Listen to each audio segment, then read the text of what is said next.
many in Vancouver, it is now our time to shine. Our time to share beautiful British Columbia with millions and millions of people around the world. Because now it is our turn to shine. And we're going to have a great Olympic Games here. Here is Sam Sullivan, the mayor of Vancouver, quadriplegic, getting ready to accept the Olympic flag from the mayor of Toronto, Sarah. His Worship Sam Sullivan, mayor of Vancouver.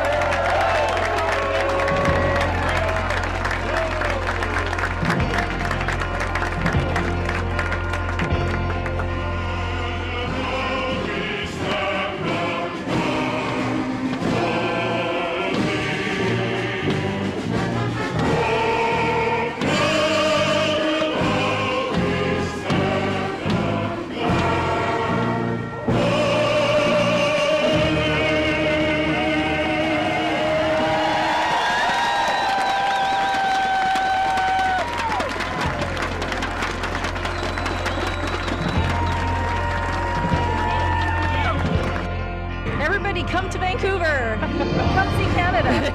Exactly. Come and support the games. And obviously because you're Olympians, you've had the, wow, congratulations.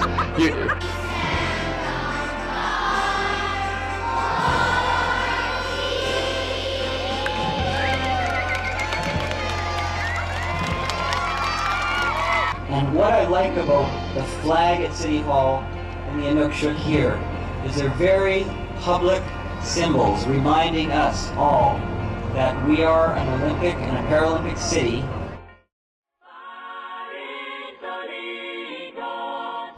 So what was it that the Olympic Games meant to us? For many, the Olympics were more than just sports. It was a philosophy of life, based on the principles of respect for human dignity, peace, and fairness. Hundreds of nations competing as friends. What was the Olympic experience for you guys? What was the Olympic experience? Oh, well, I mean, I think it's awesome. As any athlete, to be at the Olympic Games, it's the pinnacle for any amateur athlete, basically, in Canada. But not everybody was in the mood to celebrate.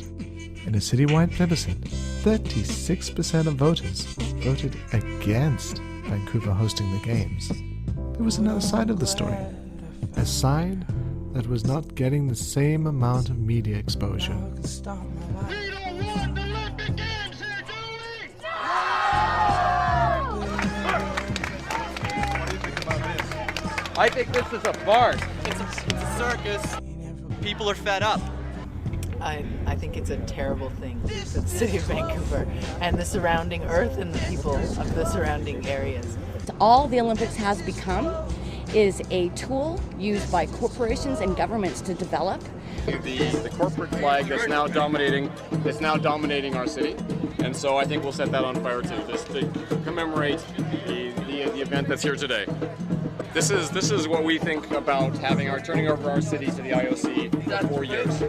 It seemed that not everybody saw the Olympics as a benevolent organization promoting amateur sport. There is no doubt about the great things the Olympics have to offer, but at what cost? The Olympics are essentially a big scam. They are at the international level. The IOC is a multinational corporation that markets sports as a product and makes an astronomical amount of money doing so, and actually pays no taxes in any jurisdiction anywhere in the planet, including in Switzerland, where their home base is. How do you feel about Vancouver winning the bid? Well, that was sad for Vancouver, Whistler.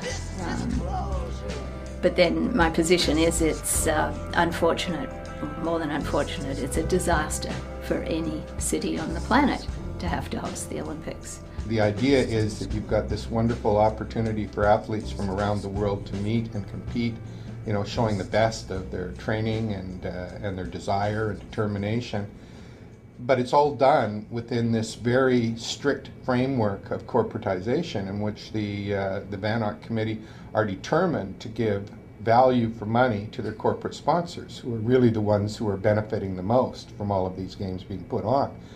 You know, it's good to be reminded that sponsors, local and worldwide, are the lifeblood of the Olympic Games. Without great sponsors, it's very difficult to have a great Games. Well, I think the Olympics is probably the best brand in the world, and it's owned and controlled by the International Olympic Committee. And the brand is basically a monopoly over excellence in amateur sport, and it's advised to pit countries against each other. So it's brilliant because it plays on patriotism, which when you invoke patriotism, there is no bottom line, and people don't ask too many questions about how the Olympics are costing taxpayers. It's not about amateur sport excellence. It is for the athletes, but it's not for the International Olympic Committee, and it's certainly not for the host cities. It's about showcasing the world. Opponents of the Games were worried that Vancouver would suffer from the same problems that had plagued previous host cities. The city that's just won the bid is in for 7 years of increased taxes, draconian legislation to criminalise homelessness and to suspend basic civil rights around assembly and protest. They're in for the gentrification of their downtown areas to make way for Olympic tourists. The fiscal irresponsibility of the whole thing. The notion that this generates income for average British Columbians is nonsense. It never happens anywhere.